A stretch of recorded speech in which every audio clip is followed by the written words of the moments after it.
అందరికీ మరణాత మరణాత మహిమస్వరం కార్యక్రమం వీక్షిస్తున్న దేవుని బిడ్డలైన మీ అందరికీ ప్రభు నామమున శుభములు కలుగును గాక. ప్రతిరోజు ఇదే సమయమునకు ఈ కార్యక్రమమును వీక్షించి దైవాశీర్వాదములు పొందండి. ఇప్పుడు పాస్టర్ సామ్యూల్ సుందర్ రెడ్డి గారు దేవుని వాక్య వర్తమానం అందిస్తారు. శ్రద్ధగా ఆలకించండి. దేవునికి స్తోత్రం. అందరికీ మరణాత. దేవుడు అనుగ్రహించినటువంటి ఈ మధ్యాహ్న కాల సమయంలో కొద్ది నిమిషములు దేవుని వాక్యాన్ని ధ్యానించుకుందాము. పరిశుద్ధ వేద గ్రంథంలోని వాక్య భాగాన్ని చదువుకుందాము. ఎబ్రీ పత్రిక 2వ అధ్యాయము 3వ వచనం. ఇంత గొప్ప రక్షణను మనము నిర్లక్ష్యము చేసిన ఎడల ఎలాగు తప్పించుకుందుము. అట్టి రక్షణ ప్రభువు బోధించుట చేత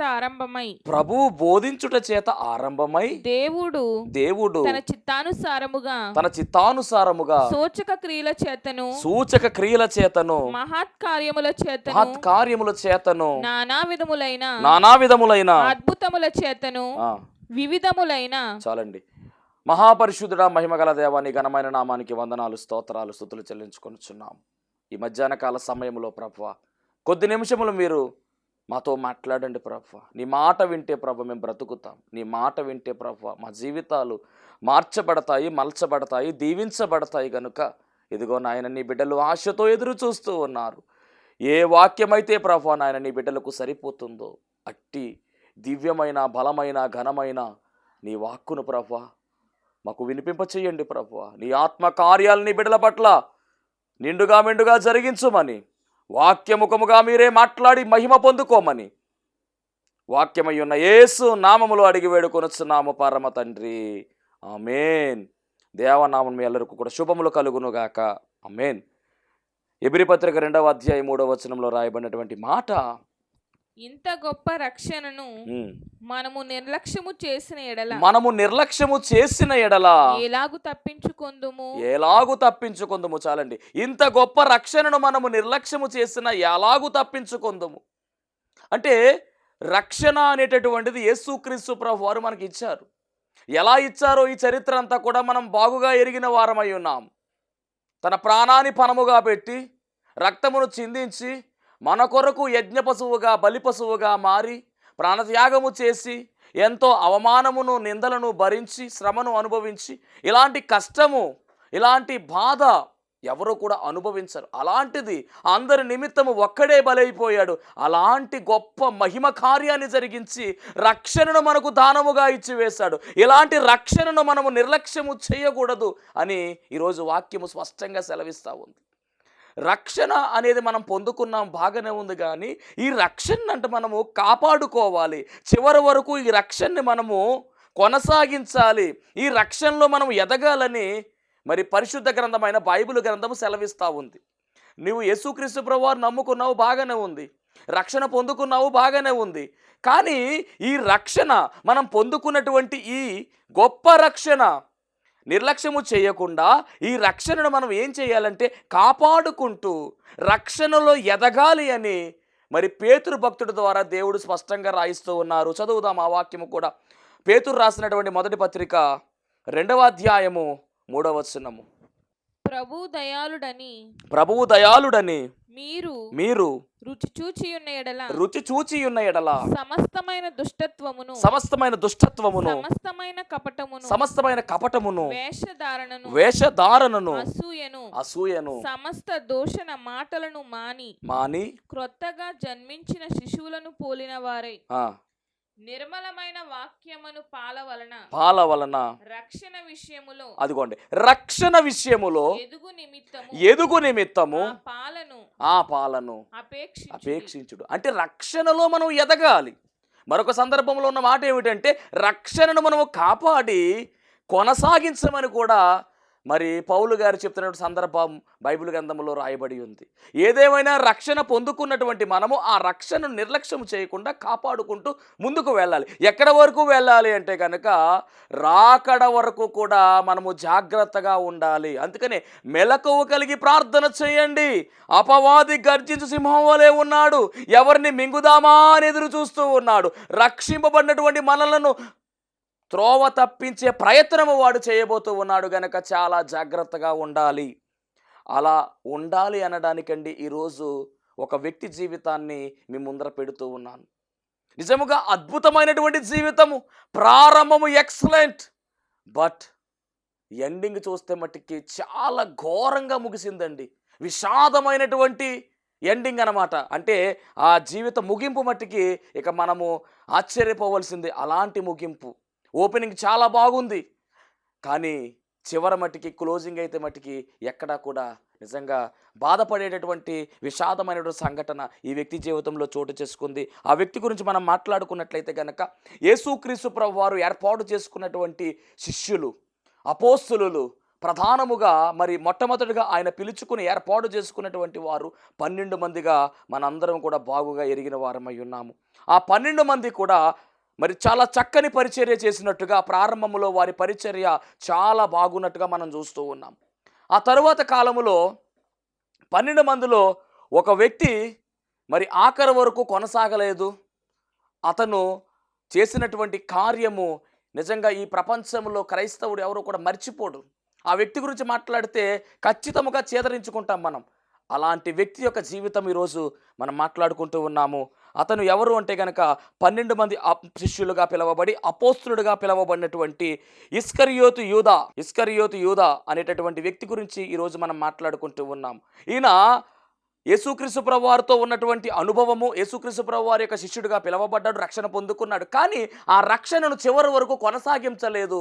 చివరికి ఈయన యొక్క ముగింపు విషాదముగా ముగిసిపోయినట్టుగా మనము చూస్తూ ఉన్నాము. అసలు ఇస్కరియోతు యూదాను మనం గమనించినట్లయితే కనుక ఇతని పేరు చాలా చిత్రంగా ఉంది. ఇస్కరియోతు అనేటటువంటి ఆ మాట మనం గమనిస్తే కనుక యూదా అనేటటువంటిది ఇతని పేరు. అసలు ఇస్కరియోతు అంటే అర్థం ఏంటంటే ఈ ఇస్కరియోతులో 2 పదాలు దాగి ఉన్నాయి. దాన్ని మనం చూసినట్లయితే ఇస్ ప్లస్ కెరియోతు అని చెప్తా ఉన్నారు. ఇష్ అంటే పురుషుడు అని అర్థము, కెరియోతు అనగా పట్టణము. అనగా కెరియోతు అనేటటువంటి పట్టణానికి చెందినటువంటి పురుషుడు ఎవరు అంటే కనుక ఈ యోధా. ఇక్కడ గమనించాలి, ఇష్ అంటే పురుషుడు, ఈషా అంటే స్త్రీ అని మరి ఇబ్రూ లాంగ్వేజ్లో అర్థము. అంటే ఈ యోధా అనేటటువంటి వ్యక్తి, అంటే ఇస్కరియోతు అనేటటువంటిది ఇంటి పేరు కాదు ఇంతకేను. ఇస్కరియోతు అనగా కెరియోతు అనేటటువంటి పట్టణానికి చెందినవాడు ఇతడు అని చెప్పేటటువంటి ఒక అడ్రస్ చెప్పడానికి అది వాడుతూ ఉన్నారు. అందుకని ఇతని పేరు ఏమైందంటే ఇస్కరియోతు యూదా అని పిలవబడ్డాడు. దేవునికి మహిమ కలుగును గాక. సారేపతు వెధవరాలు అన్నారు, అనగా సారేపతు ఊరుకు చెందిన వెధవరాలు. నాయీను వెధవరాలు అన్నారు, అనగా నాయీను ప్రాంతానికి చెందినటువంటి ఆమె. అలాగే ఇతను కూడా ఏమిటంటే కనుక కెరియోతు అనేటువంటి పట్టణానికి చెందినటువంటి వాడు ఇతను. యేసుక్రీస్తు ప్రభువు వారు ఏర్పాటు చేసుకున్న శిష్యులు 12 మంది కూడా మనం గమనించినట్లయితే 11 మంది కూడా గలిలయ ప్రాంతానికి చెందినవారు, అనగా యేసుక్రీస్తు ప్రభువు వారు ఉన్నటువంటి ఆ ప్రాంతానికి చెందినవారైతే ఈయన మాత్రము ప్రత్యేకింపబడినటువంటి వాడు కెరియోతు అనేటువంటి పట్టణానికి చెందినటువంటి వాడుగా కనబడుతూ ఉన్నాడు. అలాగే చదువుకున్నటువంటి వాడుగా కూడా చరిత్ర చెబుతూ ఉంది.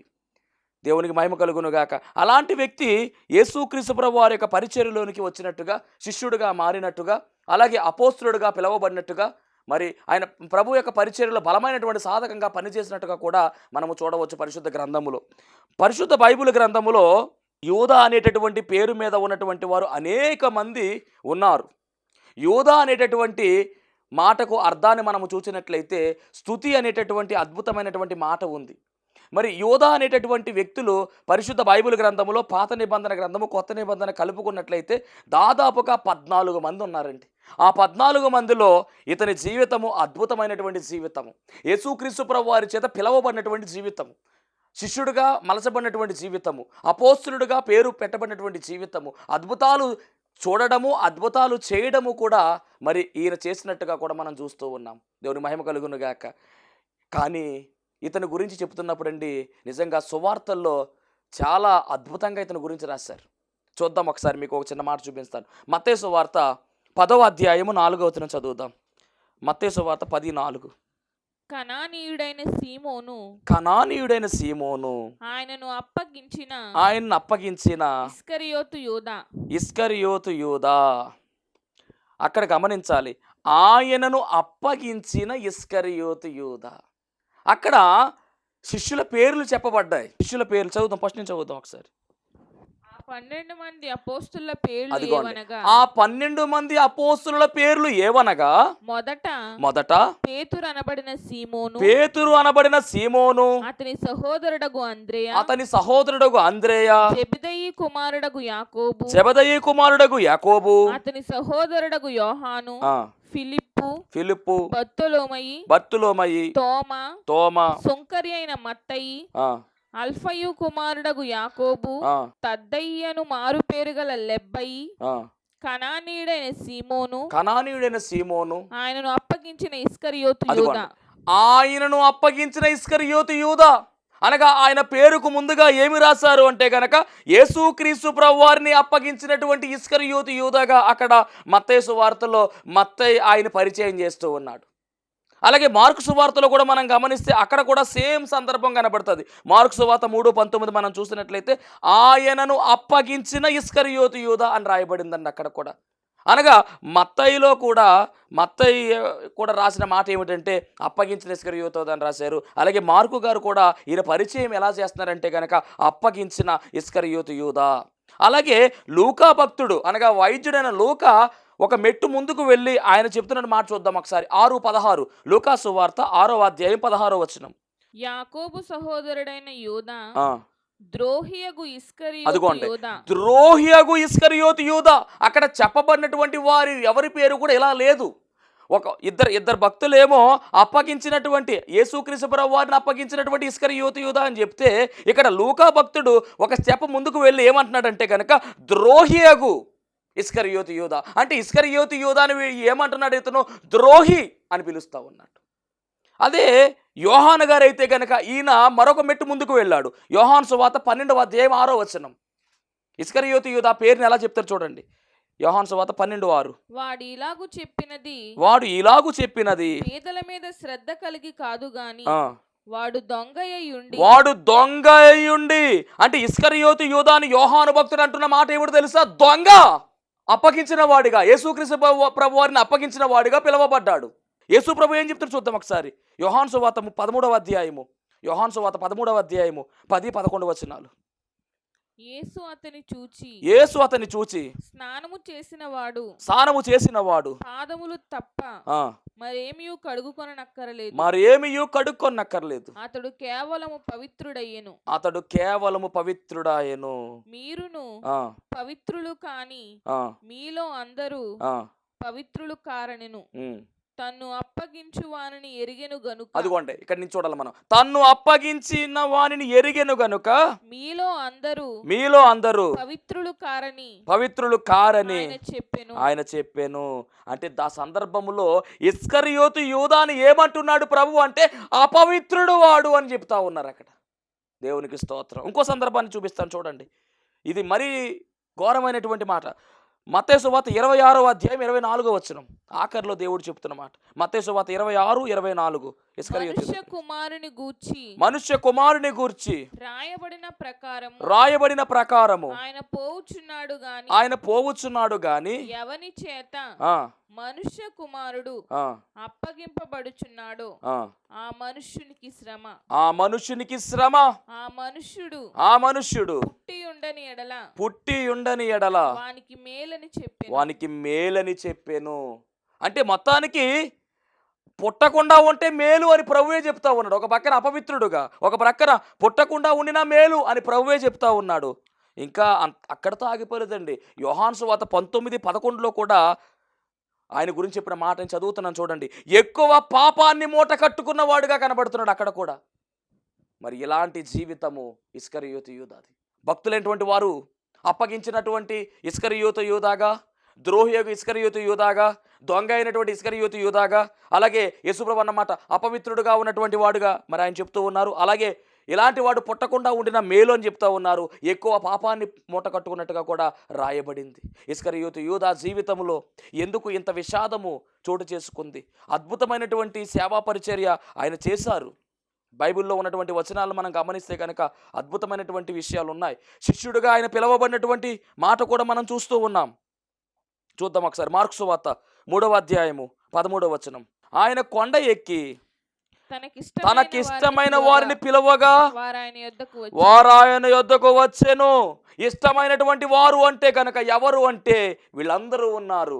ఈ 12 మంది ఉన్నారు. దాంట్లో అపోస్తలుడుగా పిలవబడినటువంటి ఇస్కరియోతు యూదా కూడా ఉన్నాడు. శిష్యుడిగా పిలవబడ్డాడు, అపోస్తలుడిగా పిలవబడ్డాడు, సువార్తికుడిగా అభిషేకం పొందుకున్నాడు, రక్షణ పొందుకున్నాడు, ఆత్మచేత అభిషేకింపబడిన వాడు. అంత మాత్రమే కాదండి, అద్భుతాలు చేసినటువంటి చరిత్ర కూడా కనబడుతూ ఉంది. ఎందుకంటే శిష్యులైనటువంటి వారు ఇద్దరిద్దరుగా వెళ్ళి సేవా పరిచర్య, బలమైన పరిచర్య చేశారు, ఘనమైన పరిచర్య చేశారు. ఇంకా ఒక రకంగా చెప్పాలంటే వీళ్ళ సేవా పరిచర్యలో డబ్బు సంచి ఎవరి దగ్గర ఉందంటే కనుక ఇస్కరియోతు యూదా దగ్గరే ఉంది. అద్భుతమైనటువంటి పరిచర్య. జీవగ్రంథంలో పేరు కూడా రాయబడినట్టుగా మనం చూస్తూ ఉన్నాము. ఎందుకంటే సహకారుల పేర్లు, అలాగే వీళ్ళు చేసిన పని కూడా చాలా గొప్ప పని. లూకాసువార్త 10:20 చదువుదాం ఒకసారి. అయినను దెయ్యములు మీకు లోబడుచున్నవని సంతోషింపనీయక మీ పేరులు పరలోకమందు పరలోకమందు రాయబడి ఉన్నవని సంతోషించుడని. అది అంటే అప్పుడు శిష్యుడిగా చక్కని పని చేస్తున్నటువంటి ఇస్కరియోతు యూదా పేరు కూడా ఎక్కడ రాశారంటే జీవగ్రంథంలో రాసేశారు. ఏమి ఖ్యాతండి నిజంగా. చాలా అద్భుతమైనటువంటి జీవితం ఇస్కరియోతు యూదా జీవితం. అంత మాత్రమే కాదు, శిష్యులందరూ కూడా అద్భుతాలు చేశారు, దెయ్యాలను వెళ్ళగొట్టేవారు, రోగాలను స్వస్థపరిచేవారు. ఈ వరము దేవుడు ఇచ్చేశారు వాడికి. ఎక్కడికి వెళ్ళిన అద్భుతాలు చూసి చేశారు వాళ్ళందరూ కూడా. అంత మాత్రమే కాదు, బాప్తిస్మాలు ఇచ్చారు. బాప్తిస్మం పొందుకున్నవాడుగా ఉన్నాడు, బాప్తిస్మాలు ఇచ్చిన వాడుగా కూడా ఉన్నాడు. ఈయన యేసుక్రీస్తు ప్రభువు వారితో నడిచాడు, యేసుక్రీస్తు వారితో ఉన్నాడు, యేసుక్రీస్తు ప్రభువు వారితో తిన్నాడు. ఆయన ఎక్కడ ఉన్నా కానీ ఆయనతోనే కలిసి ఉన్నారు శిష్యులందరూ కూడా. అంత మాత్రమే కాదు, పేతురు గారు అంటారు కదా, అయ్యా మేము నీ కోసం ఇన్ని విడిచిపెట్టాం కదా, మాకేంటయ్యా లాభం అని అడిగితే, ఇదిగో నాతో పాటు 12 సింహాసనాలు పరలోక రాజ్యంలో ఉన్నాయి, వాటి మీద మీరు కూర్చుండబోతున్నారని కూడా చెప్పాడు. గొప్ప దీవెన ఉంది అక్కడ. అన్నీ కూడా పోయినాయండి ఈ జీవితం, శూన్యమైపోయింది. ఈరోజు ఇస్కరియోతు యూదా మీ ముందు నిలబడి మాట్లాడుతూ ఉన్నాడు, చూసారా?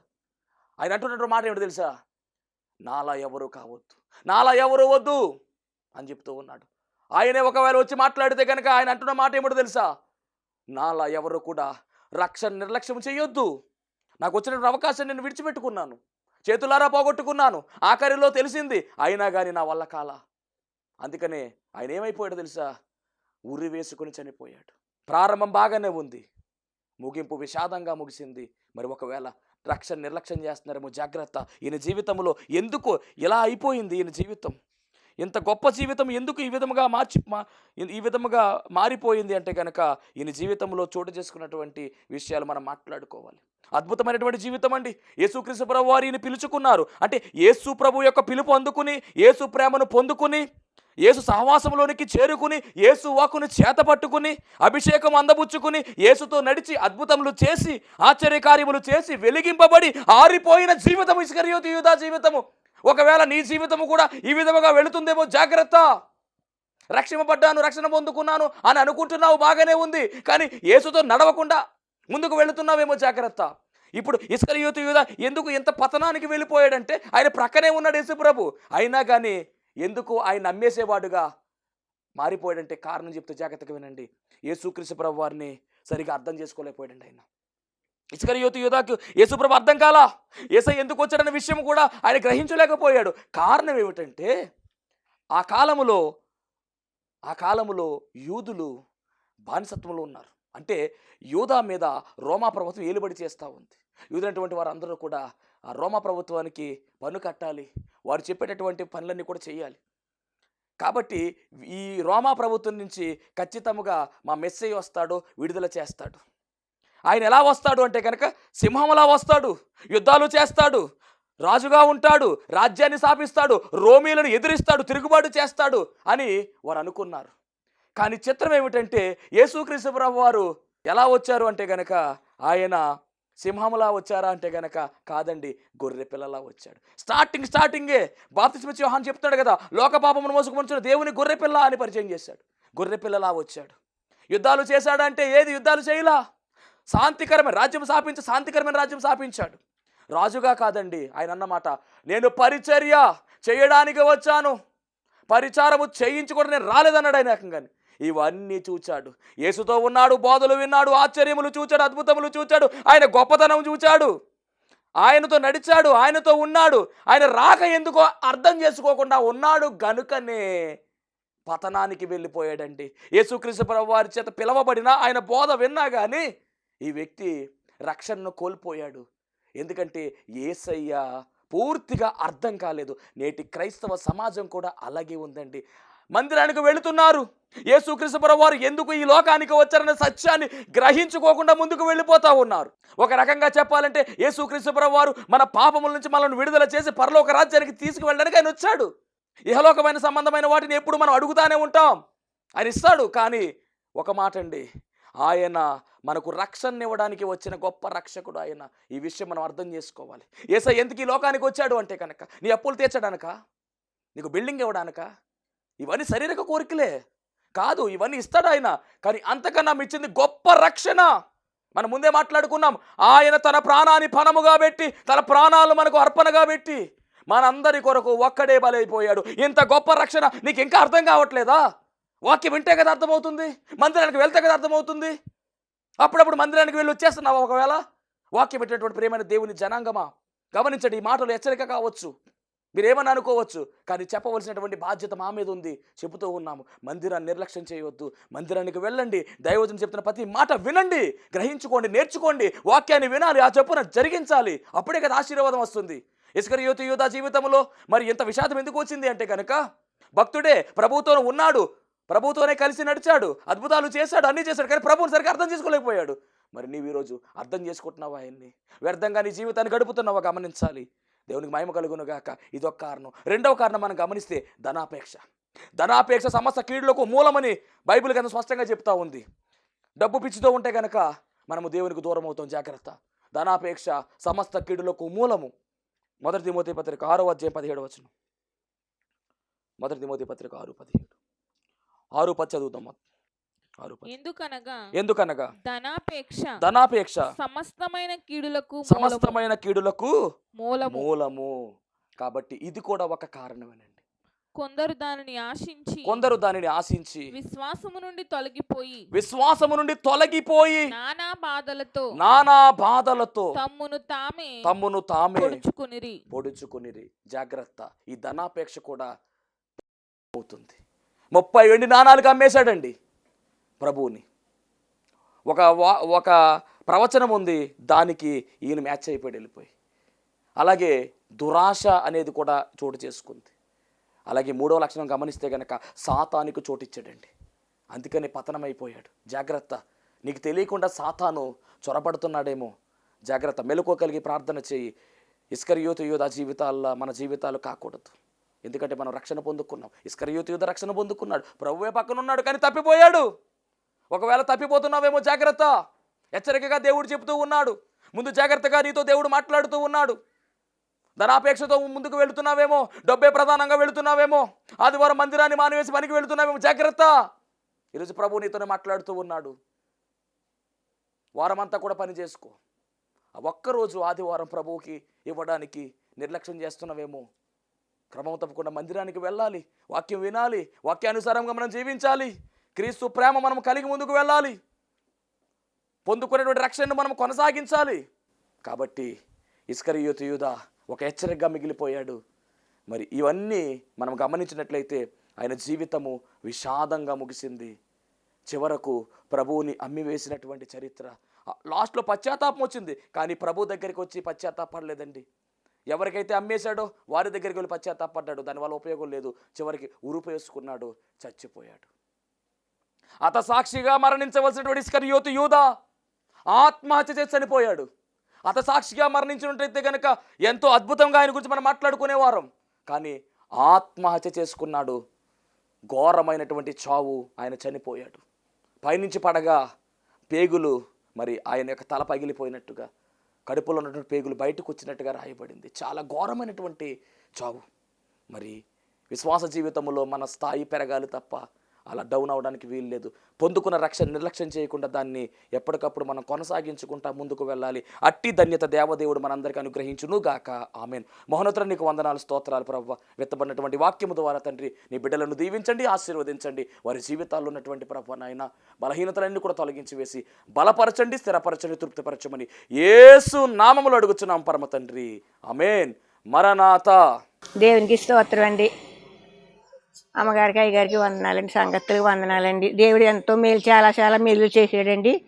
అలాగే మరి ఇంకా తర్వాత చాలా విషయాల్లో కూడా దేవుడు చాలా మేలు చేసాడండి. మా పిల్లల విషయంలో, మా విషయంలోని. మా మనవరాలేమో 10వ తరగతి పరీక్షలు పాస్ అయిందండి. అలాగే మా మనవడు కూడానండి వాడలో చదువుతున్నాడు. ఆ చదువు కూడా అన్ని చక్కగా మార్కులు, ఆ బిడ్డ కూడా బాగా పాస్ అయ్యాడండి. మరి నా కంటి విషయంలో కూడా, ఆపరేషన్ విషయంలో కూడా దేవుడు సహాయం చేసాడండి. మరి ఇంకా మరి ఎన్నో మేలు, చాలా చాలా మేలు చేసాడు, చెప్పుకోవాలని దేవుని మేలు చేసాడండి. దేవునికి వందనాలండి. మరి దేవుడి సాక్ష్యం దీవించిన గాక. దేవునికి స్తోత్రం. మరి సత్యమణి గారు చెప్పినటువంటి సాక్ష్యాలు, 3 సాక్ష్యాలు కూడా మరి శాలకు వచ్చిన తర్వాత దేవుడు జరిగించినటువంటి కార్యాలు, కంటి విషయమే ఆపరేషన్ విషయంలో చాలా అద్భుతాన్ని దేవుడు జరిగించడం జరిగింది.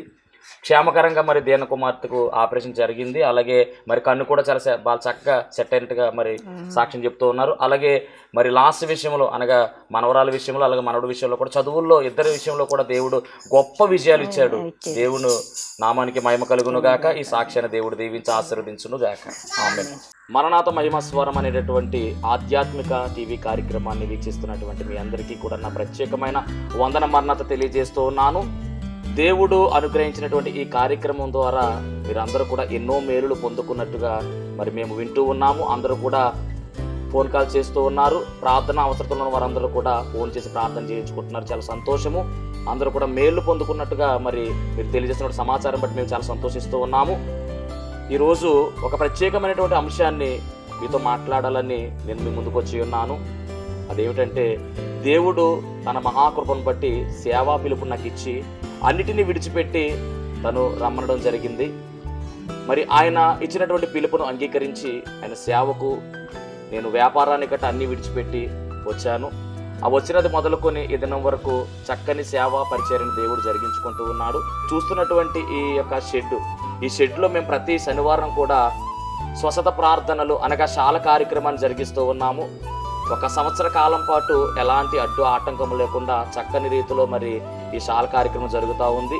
దీని యజమానుడు మరి ఎలాంటి అద్దె కూడా మన నుంచి తీసుకోకుండా మరి ఫ్రీగానే ఈ కార్యక్రమాన్ని జరిగించుకోవడానికి ఆయన ఇచ్చి ఉన్నారు. కానీ ఇప్పుడు ఒక సమస్య వచ్చింది. అదేమిటంటే, కొన్ని కారణాల వల్ల ఈ యొక్క షెడ్ని అమ్మకానికి పెట్టారు. మరి ఈ యొక్క క్లిష్టమైనటువంటి పరిస్థితుల్లో మనము తీసుకుంటే ఈ షెడ్ తీసుకోవాలి, లేకపోతే బయటకు వెళ్ళవలసిన పరిస్థితి వచ్చేసింది. మరి తీసుకుందామని ప్రయత్నం చేస్తున్నాము. ఆశ అయితే మాకుంది, కానీ లక్షలాది రూపాయలు ఖర్చు అవుతుంది. కాబట్టి మా దగ్గర ఎలాంటి డబ్బు లేదు. అన్నీ విడిచిపెట్టి రావడంతో సేవ కొత్తగా ప్రారంభించిన సేవ కాబట్టి తీసుకోవాలనుకుంటున్నా కానీ ఇబ్బంది పడుతూ ఉన్నాము. ఇక్కడ ప్రార్థన కంటిన్యూగా జరగాలి అంటే కనుక ఖచ్చితంగా మరి ఈ కార్యక్రమాన్ని వీక్షిస్తున్నటువంటి మీ అందరూ కూడా మీ ప్రోత్సాహాన్ని అందించినట్లయితే ఈ ప్రార్థన ఆగకుండా ఖచ్చితంగా ముందుకు కొనసాగుతుంది. కనుక మరి ఈ కార్యక్రమాన్ని వీక్షిస్తున్న మీ అందరూ కూడా ఈ దీన సేవకుని యొక్క సేవను గుర్తించి దయచేసి మీ హృదయాన్ని గనక ఆ దేవుడు ప్రేరేపించినట్లయితే ఖచ్చితముగా మీరందరూ కూడా స్పందించవలసిందిగా, మీ యొక్క చేయూతను మాకు అందించవలసిందిగా ప్రభు పేరు తెలియజేస్తూ ఉన్నాము. మా ఫోన్ నెంబర్లో టీవీ స్క్రీన్ మీద మరి ప్లే అవుతుంది ఫోన్ నెంబరు. ఆ నెంబర్కి ఫోన్ చేయండి, స్వయంగా నేనే మాట్లాడతాను. ఆ తర్వాత మరి మా ఫోన్పే కానీ గూగుల్ పే కానీ చేసి ఈ యొక్క సేవను ప్రోత్సహించవలసిందిగా ప్రభు పేరు మీ అందరికీ తెలియజేస్తూ ఉన్నాను. దేవుడు మిమ్మల్ని బహుగా ఆశీర్వదించును గాక. ఆమేన్.